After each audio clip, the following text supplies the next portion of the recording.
मित्रांनो, आता ग्रामपंचायतमध्ये नवीन 3 जागाची भरती निघालेली आहे. याचा जी.आर. हा आलेला आहे. तर मित्रांनो, ही गोष्ट खरी आहे. नमस्कार मित्रांनो, माझ्या YouTube चॅनलवर आपलं सर्वांचं स्वागत आहे. मित्रांनो, जे आपली गावची ग्रामपंचायत असते, या ग्रामपंचायतमध्ये आता नवीन एक भरती निघालेली आहे आणि प्रत्येकी ग्रामपंचायतमध्ये आता जे काही पद आहेत, हे 3 पदं आता शासन भरती करून घेणार आहे. तर मित्रांनो, ही 3 पदे कोणकोणती आहेत आणि याची जे काही काम आहे कोणकोणते आहेत, तर आजच्या व्हिडिओमध्ये मी तुम्हाला पूर्णपणे माहिती देणार आहे. तर मित्रांनो, या भरतीसाठी जे काही आपल्याला पात्रता लागत आहे, ही पात्रता सुद्धा तुम्हाला सांगणार आहे आणि जे काही आपले काम आहे, हे काम सुद्धा याच्यामध्ये मी तुम्हाला सांगणार आहे. तर मित्रांनो, याचा फॉर्म कोण्या ठिकाणी भरायचा आहे, याची सुद्धा मी तुम्हाला माहिती देणार आहे. तर मित्रांनो, व्हिडिओ शेवटपर्यंत पहा. व्हिडिओ आपल्या मित्राला शेअर करा.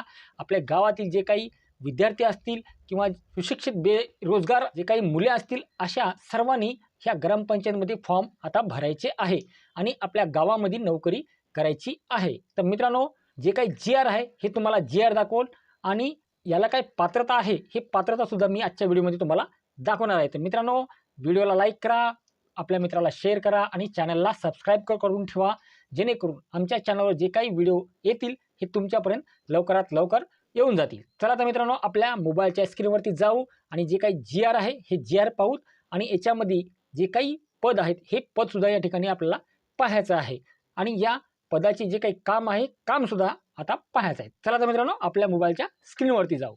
तर मित्रांनो, या ठिकाणी तुम्ही पाहू शकता राज्य पाणी स्वच्छता मिशन. तर या ठिकाणी हे जी.आर. आहे. आपल्याला जवळपास दिनांक 12/7/2024 रोजी हा जी.आर. आहे निर्गमित करण्यात आलेला आहे. तर मित्रांनो, या ठिकाणी पाहू शकता मुख्य कार्यकारी जिल्हा परिषद सर्व, म्हणजे जे आपले जिल्हे आहेत, हा सर्वांसाठी हे जे काही जी.आर. लागू होणार आहे. तर मित्रांनो, याच्यामध्ये नेमकी जे काही विषय आहेत, काय दिले आहेत, या ठिकाणी आपण पाहूया. जे काय या ठिकाणी पहिला विषय आहे, नल जल मित्र कार्यक्रमाअंतर्गत नळ पाणी पुरवठा योजनेच्या देखभाल व दुरुस्तीसाठी ग्रामपंचायत निहाय एका ट्रेड ग्रुप निहाय 3 मनुष्यबळाची निवड करण्याचे नामनिर्देशन राज्यस्तरावर पाठविण्याबाबत. म्हणजे मित्रांनो, आता या जे काही विषयामध्ये सांगितलं आहे की नल जल मित्र जे काही आता याच्यामध्ये भरती होणार आहे, हे नल जल मित्रांची भरती होणार आहे आणि याच्यामध्ये आपल्याला आता 3 मनुष्यबळाची आवश्यकता लागणार आहे, असे हे मुख्य कार्यकारी अधिकारी यांना पाठवण्यात आलेलं आहे. तर मित्रांनो, याच्यात संदर्भ काय दिलेला आहे पाहू शकता.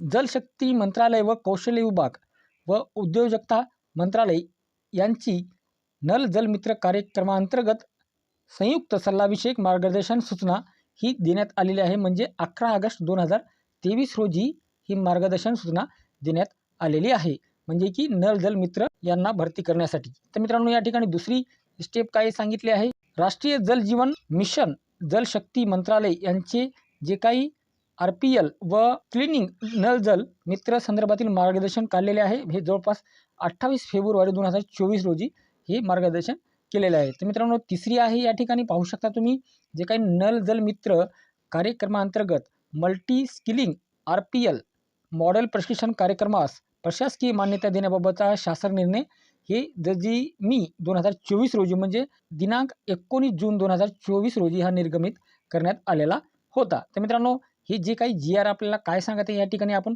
पूर्णपणे या ठिकाणी माहिती आपल्याला पाहायची आहे. तर मित्रांनो, या ठिकाणी पाहू शकता, उपरोक्त विषयान्वये जल मित्र मिशन योजनेअंतर्गत मार्गदर्शक सूचना 2019 मधील मुद्रांक क्रमांक 9.4 प्रमाणे राज्यातील पाणी पुरवठा योजनेची देखभाल व दुरुस्ती होणे अत्यंत आवश्यक असल्याने या मार्गदर्शन सूचनानुसार राज्यात बहुकौशल्यावर आधारित एक प्लंबर, गौंडी, मेकॅनिकल फिटर, इलेक्ट्रिशियन व पंप ऑपरेटर याप्रमाणे 3 व्यक्तीची प्रति ग्रामपंचायत या प्रमाणे कौशल्य प्रशिक्षण देण्यात शिखर समितीने मान्यता देण्यात आलेली होती. तर मित्रांनो, पाहू शकता, या ठिकाणी आपल्याला काय सांगते की राज्यामध्ये जे काही पाणी पुरवठा जी गावामध्ये व्यवस्था असते, ही व्यवस्थेमध्ये जे काही दुरुस्ती असेल, तुटफूट असेल किंवा कुठली जी मोटर जळाली असेल, याच्यासाठी आता ही शासन भरती करून घेणार आहे. म्हणजे 3 नवीन लोक या ठिकाणी भरती होणार आहेत. तर पहिलं म्हणजे जे काही प्लंबर आहे किंवा गौंडी आहे,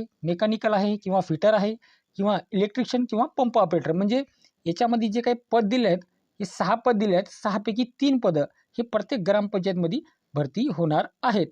तर मित्रांनो, याची जे काही शिखर समितीने मान्यतासुद्धा देण्यात आलेली आहे या ठिकाणी तुम्हाला दाखवत आहे. तर मित्रांनो पाहू शकता त्याचप्रमाणे संदर्भ 3 पाणी पुरवठा व स्वच्छता विभागाने यासाठी प्रशासकीय मान्यता दिली असून त्या संदर्भातील शासन निर्णय निर्गमित करण्यात आलेला आहे. तर मित्रांनो पाहू शकता या ठिकाणी जे काही समितीने मान्यता दिलेली होती याच्यात संदर्भ 3 पाणी पुरवठा व स्वच्छता विभागाने याची मान्यता ही देण्यात आलेली आहे असा जी आर सुद्धा यांनी काढलेला आहे. आता खाली पाहू शकता मित्रांनो या ठिकाणी राज्यातील वरील प्रशासकीय मान्यतेद्वारे मल्टी स्किलिंग RPL मॉडेलच्या अनुषंगाने निश्चित करण्यात आलेल्या कौशल्यसंच स्किल सेट पुढील प्रमाणे नंबर 1 प्लंबर किंवा गवंडी, नंबर 2 मोटर मेकॅनिकल किंवा फिटर, नंबर 3 इलेक्ट्रिशियन किंवा पंप ऑपरेटर या 3 ट्रेडसाठी ग्रामपंचायतीमधील पूर्वानुभव असलेले उमेदवारास प्रशिक्षण देण्यात येणार असून याची जे काही प्री स्किलिंग करण्यात येणार आहे. प्रति कौशल्य संच स्किल सेटसाठी 1 उमेदवाराची अंतिम करण्यात येणार आहे. तर मित्रांनो या ठिकाणी असं सांगितले आहे की या ठिकाणी 6 पद दिलेले आहेत. म्हणजे प्लंबर किंवा गवंडी या दोन्हीपैकी आपण कोणतेही एक पदी या ठिकाणी जॉईन होऊ शकता किंवा मोटर मेकॅनिकल किंवा फिटर म्हणजे मोटर मेकॅनिकल असाल तुम्हाला सुद्धा चान्स आहे किंवा फिटर असाल तुम्हाला चान्स आहे. तर मित्रांनो नंबर 3 स्टेप या ठिकाणी आपल्याला अशी दाखवत आहे की इलेक्ट्रिशियन किंवा पंप ऑपरेटर म्हणजे तुमचं इलेक्ट्रिशियन असल्यास तुम्हाला सुद्धा बनणार आहे किंवा पंप ऑपरेटर असल्यास तुम्हाला सुद्धा या ठिकाणी चान्स मिळणार आहे. तर मित्रांनो तुमचं हे काही शिक्षण नसल्यास तरीही तुम्हाला याच्यात चान्स मिळणार आहे. तर या ठिकाणी आपल्याला दाखवलं आहे की ग्रामपंचायतमधील पूर्ण अनुभव असलेले उमेदवार म्हणजे जे काही तुम्हाला पूर्वीचे कुठले अनुभव असेल तर याच्यामध्ये तुम्हाला सुद्धा चान्स हे मिळणार आहे. मित्रांनो यासाठी आपल्याला नेमकी पात्रता काय आहे आणि याच्यासाठी कोणकोणती डॉक्युमेंट्स आपल्याला लागणार आहे याची सुद्धा माहिती मी तुम्हाला व्हिडिओच्या पुढे सांगणार आहे. तर मित्रांनो व्हिडिओ शेवटपर्यंत पाहू शकता तुम्ही. प्री स्किलिंगसाठी पर्याय म्हणून एकास 3 या सूत्राप्रमाणे कौशल्य संच स्किल सेट निहाय प्रत्येक ग्रामपंचायतीने मार्गदर्शन निश्चित करावेत. म्हणजे जसे की एका पदासाठी 3 उमेदवार म्हणजे एका पदासाठी 3 उमेदवार हे ग्रामपंचायतने ठरवायचे आहे. असे एकूण 3 कौशल्य संच म्हणजे 3 कौशल्य संच बनवायचे आहेत. म्हणजे एकास 3 असे एकूण 9 घ्यायचे आहेत आणि या प्राप्त नाम निर्देशनामधून प्रत्येक कौशल्य संच स्किल सेटसाठी एक नाम निर्देशन अंतिम करण्यात येईल. जेणेकरून वरील 3 कौशल्य संच स्किल सेटच्या माध्यमातून 3 कुशल मनुष्यबळ ग्रामपंचायतला उपलब्ध होतील.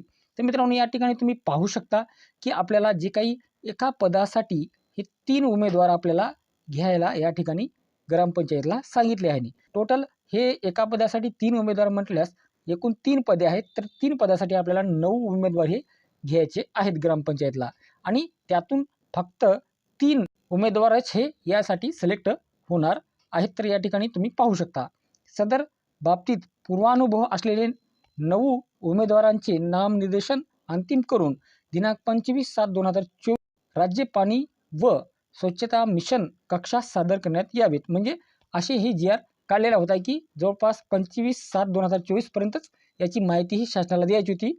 आतापर्यंत माहिती झाली नाही परंतु आता ही भरती सुरुवात झालेली आहे. प्रत्येक जिल्ह्यामध्ये ही भरती सुरू आहे. नांदेड जिल्ह्यामध्ये सुद्धा आता ही भरती सुरू आहे. तर मित्रांनो या ठिकाणी तुम्ही पाहू शकता सर्व ग्रामपंचायत अधिकारी जल जीवन मिशन अंतर्गत हे सर्वांना सूचना देण्यात आलेल्या आहेत की लवकरात लवकर जे काही आपले तालुक्यातील जे काही ग्रामपंचायत आहेत या ग्रामपंचायतमधील लोकांना माहिती देण्याचं काम हे ग्रामसेवक आता सांगितलेलं आहे. तर मित्रांनो यासाठी आपल्याला कोणकोणती डॉक्युमेंट्सची आवश्यकता आहे तुम्हाला मी दाखवीन. तर मित्रांनो त्या ठिकाणी पाहू शकता तुम्ही की पहिल्या नंबरला आहे त्या व्यक्तींचे पूर्ण नाव म्हणजे जे काही ग्रामपंचायतला माहिती मागितलेली आहे त्या व्यक्तींचे पूर्ण नाव, मोबाईल क्रमांक आणि आधार कार्डची एक झेरॉक्स आणि मित्रांनो त्या व्यक्तीचा फोटो आणि जे उमेदवार आहेत त्या उमेदवाराचे जे काही शिक्षण म्हणजे त्याची जे काही शिक्षण झाले असतील हे शिक्षणसुद्धा या ठिकाणी आपल्याला द्यायचं आहे. तर मित्रांनो या ठिकाणी तुम्ही पद पाहू शकता की स्किल पर्सनल ट्रेडमध्ये तुम्ही पाहू शकता याच्यामध्ये जे काही पद आहेत हे 6 पदे या ठिकाणी दिलेली आहेत. म्हणजे पहिलं आहे गवंडी आहे, plumber, pump operator, motor mechanical, electrician किंवा फिटर या ठिकाणी तुम्ही हे पद पाहू शकता. हे 6 पद आहेत. 6 पैकी हे 3 पद हे ग्रामपंचायतला भरती करायचे आहेत या ठिकाणी सांगितलेले आहे. तर मित्रांनो खाली पाहू शकता वरील 6 ट्रेडमधून एक गावातून किमान 9 लोकांची माहिती ही पाठवायची सांगितलेली आहे. पूर्ण ग्रामपंचायतला माहिती ही सांगायची आहे आणि या 9 लोकांना या ठिकाणी जे काही मुलाखत होईल किंवा जे काही पेपर होईल नेमकं काही होऊ शकते, तर या ठिकाणी 9 उमेदवारापैकी 3 उमेदवार हे सिलेक्ट होतील यामधून. तर मित्रांनो, व्हिडिओ कसा वाटला? व्हिडिओ आवडल्यास आपल्या मित्राला शेअर करा, व्हिडिओला लाईक करा, चॅनलला सबस्क्राईब करून ठेवा, जेणेकरून आमच्या चॅनलवर जे काही नवीन व्हिडिओ येईल तुमच्यापर्यंत लवकरात लवकर हे पोहोचला जाईल. चला तर मित्रांनो, भेटूया दुसऱ्या व्हिडिओमध्ये. तोपर्यंत जय महाराष्ट्र.